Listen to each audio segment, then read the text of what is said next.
अस्सलाम वालेकुम स्टूडेंट्स, कैसे हैं आप लोग। उम्मीद है आप सब खैरियत से होंगे। इन्वेंट्री के ही हम एरिया को थोड़ा सा आगे बढ़ाते हैं और जो एरिया हम अभी देखेंगे इस पूरी वीडियो में, ये थोड़ा सा लेंदी एरिया है, थोड़ा सा टेक्निकल भी है और इसको हम कहते हैं नेट रियलाइजेबल वैल्यू। ठीक है जी, नेट रियलाइजेबल वैल्यू कहते हैं और इसको हम शॉर्ट में NRV भी कहते हैं। अच्छा जी, अब ये क्या होता है, जो ये नीचे पैरा नंबर 28 लिखा हुआ है, बेसिकली ये स्टैंडर्ड के रेफरेंस से लिखा है। स्टैंडर्ड का नाम है IAS2 और इन्वेंट्री इसको हम कहते हैं। ये उसका मैंने पैरा है जो यहाँ पे कॉपी पेस्ट किया है। थोड़ा सा हम देखते हैं कि NRV या नेट रियलाइजेबल वैल्यू के बारे में ये क्या कहता है। ये कहता है the cost of inventories may not be recoverable if those inventories are damaged.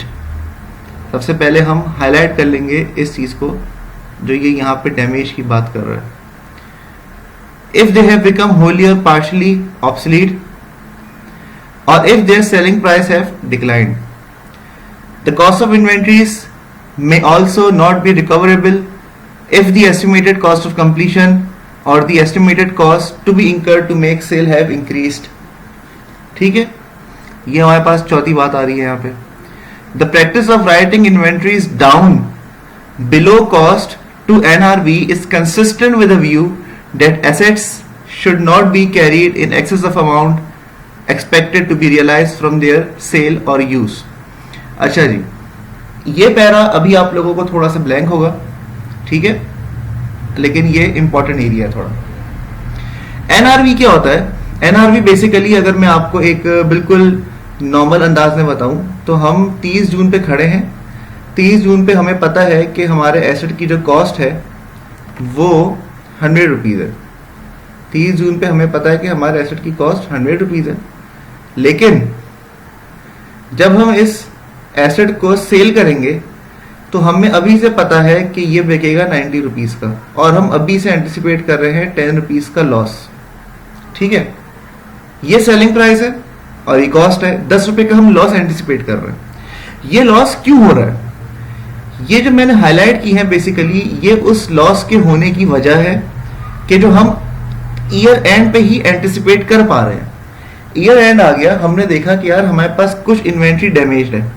अच्छा, डैमेज का जो कंसेप्ट है ना वो आप लोग कंफ्यूज करेंगे ऑब्वियसली लॉस के कंसेप्ट के साथ, जो मैंने आपको पढ़ाया कि लॉस में एक लॉस हमारे पास होता है नॉर्मल लॉस और एक लॉस हमारे पास होता है एबनॉर्मल लॉस। जो ये हमने लॉस का एरिया पढ़ा है, यहां से आप लोग ऑब्वियसली डैमेज को अभी कंफ्यूज करेंगे, लेकिन मैं भी इसको क्लियर करता हूं। अभी आप लॉस का एरिया पूरा भूल जाएं कि हमने लॉस के बारे में कोई बात पढ़ी हुई है। लॉस समझे, आपको पता ही नहीं क्या होता है। 30 जून पे हम जब इन्वेंट्री को देख रहे हैं तो उसमें कुछ गुड्स डैमेज है, कुछ ऑब्सोलीट हो गए।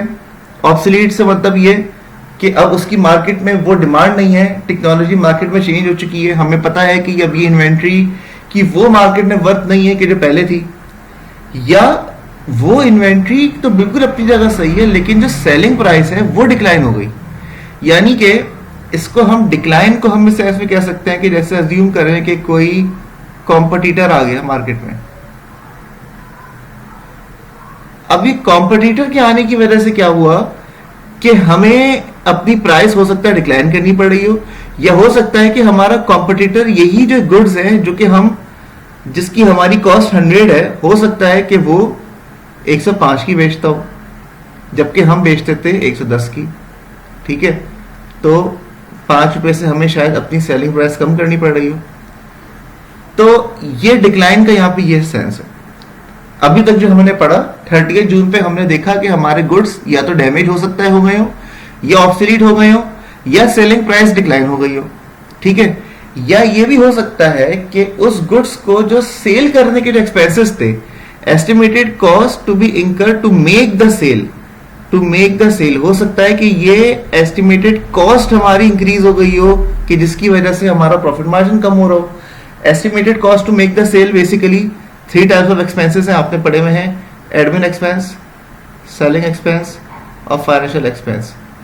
ये जो बेसिकली बात हो रही है ये सेलिंग एक्सपेंस की बात हो रही है। ठीक है, अच्छा, अब हो क्या गया, मतलब ठीक है हमारी गुड्स डैमेज है, ऑब्सोलीट है, सेलिंग प्राइस डिक्लाइन हो गई, या हमारी जो है नेसेसरी कॉस्ट जो हमारी है वो इंक्रीज हो गई। इससे हो क्या रहा है, इससे यहाँ ये फील हो रहा है कि हो सकता है कि हमें लॉस दिख रहा हो सकता है कि we are anticipating the loss which we should record now. बात यहाँ पे ये है सारी, the practice of writing inventories down below the cost to net realisable values consistent with the view that assets should not be carried in excess of amount expected to be realized from their sale।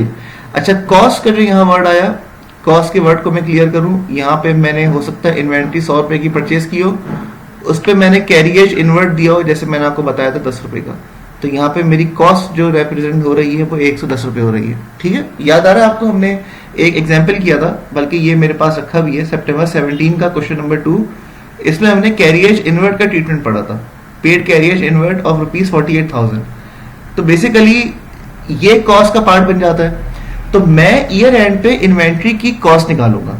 अब मैं आ रहा हूं बिल्कुल important बात पे कि जो इस टॉपिक का की है, कि जो की पॉइंट है इस पूरे एरिया का, वो ये कि मैं ईयर एंड पे आऊंगा। ईयर एंड पे आने के बाद मैं सबसे पहले लिखूंगा अपनी कॉस्ट।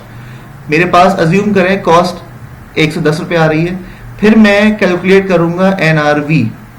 एनआरवी अज्यूम करें मेरी 120 रुपए आ गई। स्टैंडर्ड कहता है कि आप इन्वेंट्री को अपनी बुक्स पे कैरी करेंगे लोअर ऑफ कॉस्ट और एनआरवी। ठीक है, तो मेरे पास इस वक्त लोअर क्या है, कॉस्ट, तो कॉस्ट लोअर होना ठीक है, तो मैं कुछ भी नहीं करूंगा, do nothing in this case. ठीक है, कोई इशू ही नहीं है। लेकिन अगर फर्ज करें कि हमारे पास केस जो है वो कुछ इस तरह का हो कि मेरे पास कॉस्ट तो 110 रुपए है, लेकिन एनआरवी मेरे पास आ जाए 100 रुपए। अभी एनआरवी को हम डिटेल में देखेंगे कि क्या होती है, कैसे कैलकुलेट होती है। लेकिन अगर मेरे पास एनआरवी 100 रुपए आ गई तो मुझे अपनी इन्वेंट्री की वैल्यूएशन चेंज करनी पड़ेगी, मुझे 10 रुपए से इन्वेंट्री को कम करना पड़ेगा। ठीक है, ये जो 10 रुपए से इन्वेंट्री कम होगी, इसकी 2 एंट्रीज पॉसिबल है। इसकी एनी ऑफ द 2 एंट्रीज हमें पास करनी पड़ सकती है। एनी ऑफ दी 2 एंट्रीज हो सकता है कि हमें पास करनी हो।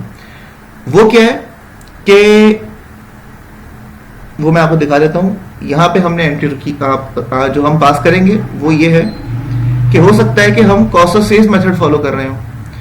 अभी बिल्कुल एक रफ ओवरव्यू दे रहा हूं मैं आपको, इसमें नेक्स्ट वीडियो में मैं इसी ही नोट को डिटेल में एक्सप्लेन करूंगा। अगर मैं cost of sales method follow कर रहा हूं, इन्वेंट्री की वैल्यू कम करनी है, तो मैंने इन्वेंट्री को तो क्रेडिट कर दिया, सिंपल। ठीक है, मैं डेबिट कर दूंगा कॉस्ट ऑफ सेल्स को, बात खत्म। लेकिन अगर मैं सेपरेट अकाउंट मेथड फॉलो कर रहा हूं तो मैं इन्वेंट्री को तो क्रेडिट कर दूंगा और मैं डेबिट कर दूंगा सेम उसी तरह जिस तरह से याद है हमने एबनॉर्मल लॉस को डेबिट किया था, कि जिसने हमारे ग्रॉस प्रॉफिट को इफेक्ट नहीं किया था। ये हमारे ग्रॉस प्रॉफिट को इफेक्ट करेगा और ये नहीं करेगा। लेकिन यहाँ पे एबनॉर्मल लॉस का वर्ड नहीं आ जाएगा, यहाँ पे इसके बजाय हो सकता है मैं कोई ऑल्टरनेट वर्ड यूज कर दूं। मैं यहाँ पे लिख दूं एनआरवी एडजस्टमेंट या समथिंग, तो एक तरह से एक्सपेंस बुक हो जाएगा कि जो ग्रॉस प्रॉफिट को अफेक्ट नहीं कर रहा होगा, यहाँ पे मेरा एक्सपेंस ग्रॉस प्रॉफिट को इफेक्ट करेगा। ठीक है, तो थोड़ा सा क्विकली इसको दोबारा देख लेते हैं, क्योंकि इसमें एक्सप्लेनेशन तो और बहुत हैं। ये मैंने पहले से कुछ नोट्स बना के रखे हैं, इन सब चीजों पे हम बात करेंगे। लेकिन अभी एक बिल्कुल रफ इसका ओवरव्यू दोबारा से हम कर लेते हैं। मुझे नहीं पता एनआरवी क्या होता है, लेकिन मुझे ये पता है कि मैं साल के आखिर में बैठूंगा, मैं अपनी इन्वेंट्री की लिखूंगा सबसे पहले कॉस्ट, और मैं कैलकुलेट करूंगा एनआरवी, जैसे भी कैलकुलेट होती है एनआरवी कैलकुलेट करूंगा। और फिर मैं देखूंगा कि लोअर ऑफ कॉस्ट और एनआरवी, तो लोअर क्या है, मेरे पास लोअर ही पे इन्वेंट्री हमेशा रिकॉर्ड होनी चाहिए। पहले वाले केस में मेरे पास कॉस्ट लोअर थी, मेरी बुक्स में लोअर अमाउंट ही रिफ्लेक्ट हो रही है, तो मैं कोई भी एडजस्टिंग एंट्री नहीं पास करूंगा, और मैंने यहाँ पे लिख दिया था डू नथिंग। ठीक है, लेकिन मेरे पास जो दूसरा केस था, इसमें मेरे पास जो एनआरवी है इन्वेंट्री की, वो अगर 100 है तो मेरे बुक्स में लोअर पे रिकॉर्ड होना चाहिए, लोअर ऑफ कॉस्ट और एनआरवी 100 है, तो इट मींस कि मुझे कोई एक एडजस्टिंग एंट्री पास करनी है, कोई भी एक एडजस्टिंग एंट्री पास करनी है जिससे मुझे अपनी इन्वेंट्री की वैल्यू को कम करना है। अच्छा, इन्वेंट्री की वैल्यू को कम करने के 2 तरीके हैं। ठीक है, हम 2 मेथड्स पे आ गए, एक कॉस्ट ऑफ सेल्स मेथड है और एक सेपरेट अकाउंट मेथड है। कॉस्ट ऑफ सेल्स मेथड है, हमने इन्वेंट्री को क्रेडिट किया, हमने कॉस्ट ऑफ सेल्स को डेबिट किया। सेपरेट अकाउंट मेथड है, जिस तरह से हम एबनॉर्मल लॉस को ट्रीट करते थे कि हमारा ग्रॉस प्रॉफिट इफेक्ट ना हो, ठीक है, वही वाला ट्रीटमेंट जो है हमने यहाँ पे फॉलो किया। हमने एक एनआरवी एडजस्टमेंट या तो लॉस बुक कर लिया, या हमने एनआरवी एडजस्टमेंट एक्सपेंस बुक कर लिया, या हमने एबनॉर्मल लॉस कुछ कर दिया। सिर्फ एक नरेशन ऐसी हो कि जिससे मालूम हो जाए कि ये एनआरवी से पर्टेन कर रहा है, और हमने इन्वेंट्री को क्रेडिट कर दी। यहाँ पे इस वीडियो को क्लोज करने से पहले एक चीज मैं क्लियर करता चलूं कि पीरियोडिक और परपेचुअल का भी जो तस्करा है वो हम थोड़ा सा यहाँ पे देख लेते हैं कि होगा क्या। अच्छा, आपको ऐसा फील होगा कि मैंने क्योंकि यहाँ पे इन्वेंट्री दोनों तरफ क्रेडिट की है, तो शायद ये सिर्फ परपेचुअल मेथड के केस में फॉलो होता हो, ठीक है, ये वाला मेथड शायद सिर्फ परपेचुअल के केस में फॉलो होता हो। ऐसा नहीं है, मैं चाहे पीरियोडिक मेथड फॉलो कर रहा हूं या मैं चाहे परपेचुअल मेथड फॉलो कर रहा हूं, दोनों केसेस में मुझे एनआरबी टेस्टिंग करनी है। लेकिन यहाँ पे इन्वेंट्री क्रेडिट इसलिए हो रही है कि अगर मैं परपेचुअल मेथड फॉलो कर रहा हूं तो मेरे पास रिकॉर्ड ही इन्वेंट्री है, लेकिन अगर मैं पीरियोडिक मेथड फॉलो कर रहा हूं तो हो सकता है ये काम जो है मैं after the passing of inventory adjustment कर रहा हूं, ठीक है, आफ्टर द इन्वेंटरी एडजस्टमेंट। तो अगर मैं आफ्टर द इन्वेंट्री एडजस्टमेंट कर रहा हूं तो मेरी बुक्स में परचेजेस नहीं आएंगी, बल्कि मेरी बुक में इन्वेंट्री आएगी, ठीक है। तो इसीलिए दोनों में मैंने इन्वेंट्री को क्रेडिट किया है, मैंने परचेजेस को क्रेडिट नहीं किया। डिटेल जो है इंशाल्लाह नेक्स्ट वीडियो पे इस पे हम मजीद डिटेल में बात करेंगे, और हम फिर इसको देखेंगे कि इस पे हम क्या टेक्निकलिटीज को इंट्रोड्यूस कर सकते हैं, ठीक है। जैसे कि इसमें एक पैरा 7 है कि जो रेलेवेंट है, पैरा 33 इंपॉर्टेंट है, और आपके पास पैरा 34 थोड़ा सा टेक्निकल है, और 2 मेथड्स पे हमने एक रफली बात कर ली है। तो हम इंशाल्लाह नेक्स्ट वीडियो पे इस पूरे एरिया में डिटेल में बात करेंगे, और कोई भी क्वेश्चन हो, क्वेरीज हो, कमेंट्स हो यार, उसको जरूर जो है ना वो कमेंट बॉक्स में पूछो, ताकि मुझे लगे कि जो मेहनत है वो वेस्ट नहीं जा रही है, ठीक है जी। चलो अपना ख्याल रखते हैं सब, अल्लाह हाफिज।